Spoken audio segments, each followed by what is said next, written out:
আসসালামু আলাইকুম রহমতুল্লাহি ওবারাকাতুহ। প্রিয় ভাই বন্ধুগণ, কিয়ামতের দিন যাদের কোমর তক্তার মতো হয়ে যাবে এ সম্পর্কে হাদিস বুখারী ও মুসলিমের মধ্যে বর্ণিত হয়েছে। সাহাবী আবু সাঈদ খুদরী রাদিয়াল্লাহু তাআলা আনহু থেকে বর্ণিত, রাসূলুল্লাহ সাল্লাল্লাহু আলাইহি সাল্লাম বলেন, আমার প্রতিপালক কিয়ামতের দিন তার পদনালী খুলে দেবেন।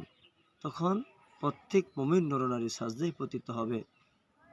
তবে দুনিয়াতে যারা লোক দেখানোর জন্য ও শোনার উদ্দেশ্যে সাজদা করত, তারাও সাজদা করতে উদ্যত হবে, কিন্তু তাদের কোমর তক্তার মতো হয়ে যাবে, ফলে তারা সাজদা করতে পারবে না।